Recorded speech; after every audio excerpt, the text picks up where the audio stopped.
Hello friends, welcome to secret of சமையல். இன்னைக்கு நம்மளோட சேனல்ல நாம பார்க்க போறது ரொம்பவே ரிச்சான ஒரு தாபா ஸ்டைல் கிரேவி ரெசிபி. இது என்ன கிரேவி அப்படின்னா, இது வந்துட்டு காஜு மசாலா, முந்திரி பருப்பு போட்டு சூப்பரா ஒரு மசாலா நம்ம செய்ய போறோம். சப்பாத்தி, நான், ரோட்டி எல்லாத்துக்குமே சூப்பரான ஒரு காம்போவா இருக்கும். வீடியோக்குள்ள போறதுக்கு முன்னாடி நீங்க என்னோட சேனலுக்கு தான் முதல் முறையா வரீங்கன்னா வீடியோ கீழே இருக்கிற சப்ஸ்கிரைப் பட்டனை மறக்காம பிரஸ் பண்ணிக்கோங்க. பக்கத்துல இருக்கிற நோட்டிபிகேஷன் பெல்லையும் மறக்காம கிளிக் பண்ணிக்கோங்க. அப்பதான் என்னோட ஃபியூச்சர் நோட்டிபிகேஷன்ஸ் உங்களுக்கு உடனே வந்து சேரும். சரி, வாங்க வீடியோக்குள்ள போலாம். இந்த செம டேஸ்டியான தாபா ஸ்டைல் காஜு மசாலா எப்படி செய்யலாம்னு பார்க்கலாம். பாத்திரத்துல கொஞ்சமா தண்ணி பாயில் பண்றேன். இதுல வந்துட்டு நம்ம ஒரு வெங்காயம் இந்த மாதிரி ரஃபா சாப் பண்ணி வச்சிருக்கேன். நான் வந்துட்டு ஒரு 7-8 முந்திரி பருப்பு எடுத்து வச்சிருக்கேன். ரெண்டையும் நம்ம வேக வச்சுக்க போறோம். நீங்க வந்து கொஞ்சம் காஸ்ட் கம்மி பண்ணணும் அப்படின்னு நினைச்சீங்கன்னா முந்திரி பருப்பு ஒரு 2 போட்டு அதுக்கு பதிலாக ஒரு டீஸ்பூன் பொட்டுக்கடலை போட்டு கூட நீங்க வந்துட்டு இந்த கிரேவி செய்யலாம். நான் இன்னைக்கு முழுக்க முந்திரி பருப்பு சேர்த்துக்கேன், ஒரு 8 முந்திரி பருப்பு. இதை வந்துட்டு கொஞ்சம் சாஃப்ட் ஆக வரைக்கும் நம்ம வேக வச்சுக்க போறோம். ஒரு 5 நிமிஷம் இது இப்படியே வேகட்டும். இப்படியே மூடி போட்டு நம்ம வந்துட்டு வேக வச்சுக்கலாம். இப்போ ஒரு 5 நிமிஷம் வெந்துருச்சு. நல்லா பாத்தீங்கன்னா தெரியும், நல்லா சாஃப்ட் ஆயிடுச்சு பாருங்க. இப்போ இந்த தண்ணி நமக்கு தேவையில்லை. அது வந்துட்டு நல்லா வடிச்சிட போறோம். வடிச்சிட்டு இதுக்குள்ள திருப்பியும் ஃப்ரெஷ் வாட்டர் விட்டு நல்லா அலசி எடுத்து வச்சுக்கோங்க. ஏன்னா இதுல அந்த ஒரு வெங்காயத்தோட ஸ்மெல் ரொம்ப டாமினண்டா இருக்கும். அந்த ஸ்மெல் நமக்கு தேவையில்லை கிரேவியில. இப்போ இதை நான் வடிச்சிட்டு இந்த தண்ணியில ஒரு வாட்டி அலசி எடுத்துட்டு வந்துடுறேன். இப்ப நல்லா தண்ணியை ட்ரெயின் பண்ணிட்டு நல்லா ஒரு தடவை நல்ல தண்ணி விட்டு அலசியாச்சு. இப்ப இதை வந்துட்டு ஒரு மிக்ஸி ஜாருக்கு மாத்திடலாம். இப்ப இதுல கொஞ்சமா தண்ணி விட்டு இதை ஒரு ஸ்மூத் பேஸ்டா அரைச்சு எடுத்துட்டு வந்துடலாம். இப்ப இது மாதிரி ஸ்மூத்தா அரைச்சு எடுத்து வச்சுக்கோங்க. ஒரு பேன்ல ஒரு 2 டேபிள் ஸ்பூன் அளவுக்கு நெய் விட்டுக்கலாம். கொஞ்சம் ரிச்சா இருக்கிறதுக்காக நான் வந்துட்டு நெய் சேர்த்தேன். நீங்க வந்துட்டு நெய் வேணாம் அப்படின்னு நினைச்சீங்கன்னா பாதி நெய் பாதி எண்ணெய் அந்த மாதிரி கூட ஊத்திக்கலாம்.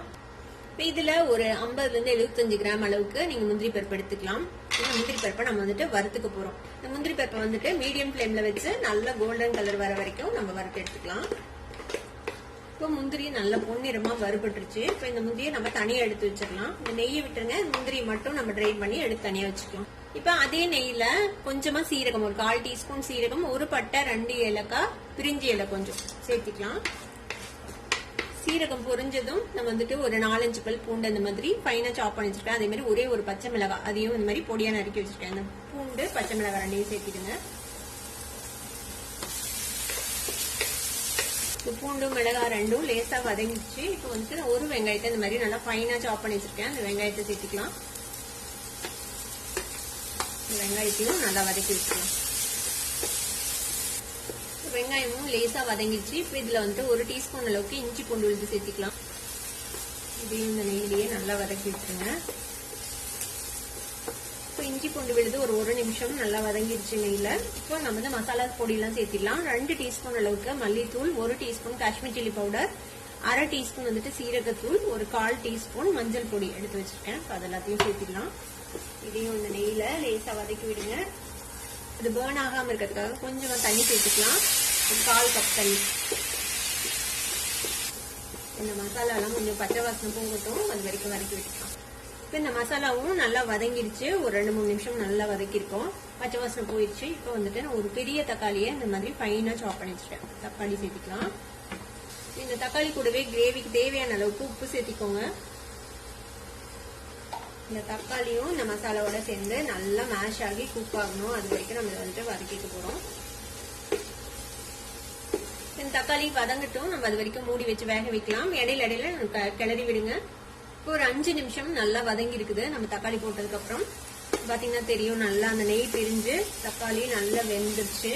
நல்ல ஒரு கிரேவி கன்சிஸ்டன்சில இருக்கோம். இப்போ நம்ம அரைச்சு வச்சிருக்கோம்ல அந்த வெங்காயம் முந்திரி பருப்பு விழுது, அதை வந்துட்டு சேர்த்திடலாம். மிக்ஸி ஜார்லயே கொஞ்சமா தண்ணி விட்டு அந்த தண்ணியும் சேர்த்திக்கலாம். இதையும் இதோட சேர்த்து நல்லா மிக்ஸ் பண்ணி விட்டுருங்க. கிரேவியோட கன்சிஸ்டன்சி வந்து உங்களுக்கு என்ன மாதிரி வேணுமோ நீங்க அந்த மாதிரி செஞ்சுக்கலாம். நல்லா திக்கா வேணும்னா நீங்க திக்கா வச்சுக்கலாம். இல்ல கொஞ்சம் தண்ணி விட்டு கொஞ்சம் கிரேவி தின்னா இருந்தா பரவாயில்ல அப்படின்னா தண்ணி விட்டுக்கோங்க. இப்ப இதுல ஒரு 1/4 டீஸ்பூன் கரம் மசாலா பொடி சேர்த்துக்கலாம். கொஞ்சமா கசூரி மேத்தி, காஞ்ச வெந்தய இலை, இது வந்து லைட்டா அப்படி கிரஷ் பண்ணி இதுல சேர்த்துக்கோங்க. சேர்த்து நல்லா மிக்ஸ் பண்ணி விட்டுடலாம். கொஞ்சோண்டு தண்ணி சேர்த்துறேன். நீங்க வந்து இந்த கிரேவி இன்னும் ரிச்சா வேணும் அப்படின்னு நினைச்சீங்கன்னா நீங்க இதுல வந்துட்டு ஃப்ரெஷ் கிரீம் கூட சேர்த்திக்கலாம். நான் இன்னைக்கு ஃப்ரெஷ் கிரீம்ல ஆட் பண்ணல. இது ஒரு கொதி வரட்டும், கொஞ்சம் நெய் பிரியட்டும். அதுக்கப்புறம் நம்ம இந்த முந்திரி பருப்பு போடணும். ஒரு நிமிஷம் கொதிச்சிருக்கு. ஓபன் பண்ணி பார்ப்போம். பாருங்க, நல்லா கிரேவி வெந்துருச்சு. இந்த வெங்காயம் முந்திரி பருப்பெல்லாம் ஆல்ரெடி வேக வச்சிட்டோம். அதனால அதுல வேகிறதுக்கெல்லாம் எதுவும் இல்லை. இப்போ நம்ம வறுத்து வச்சிருக்கோம்ல இந்த முந்திரி பருப்பு, அதை வந்துட்டு சேர்த்திடலாம். கூடவே கொஞ்சமா கொத்தமல்லி தழை போட்டுருங்க. நல்லா மிக்ஸ் பண்ணி விட்டுறலாம். இப்போ ஜஸ்ட் ஒரு 30 செகண்ட்ஸ் மட்டும் அடுப்புல இருக்கட்டும். அதுக்கப்புறம் நம்ம ஆஃப் பண்ணிடலாம். நம்மளோட காஜு மசாலா ரெடி ஆயிடும். இப்போ இன்னொரு 30 செகண்ட்ஸ் ஆச்சு, நம்ம ஓபன் பண்ணி பார்ப்போம். அழகா நெய் பிரிஞ்சு சூப்பரா நம்மளோட காஜு மசாலா ரெடி ஆயிடுச்சு. அவ்வளவுதான், அடுப்பு ஆஃப் பண்ணிடலாம். ரொம்பவே டேஸ்டியான ஒரு காஜு மசாலா நம்ம ரெடி பண்ணிட்டோம். கண்டிப்பா ட்ரை பண்ணி பாருங்க. ட்ரை பண்ணி பார்த்துட்டு எப்படி இருந்தது அப்படின்னு கமெண்ட்ஸ்ல ஃபீட்பேக் கொடுங்க. இந்த வீடியோ உங்களுக்கு பிடிச்சிருந்தா சப்ஸ்கிரைப் பண்ணுங்க, பக்கத்துல இருக்க பெல் ஐகானை கிளிக் பண்ணுங்க. அப்பதான் ஃபியூச்சர் நோட்டிபிகேஷன்ஸ் உங்களுக்கு உடனே வந்து சேரும். லைக் பண்ணுங்க, ஷேர் பண்ணுங்க. தேங்க்யூ ஃபார் வாட்சிங் வீடியோ வியூவர்ஸ். Bye bye.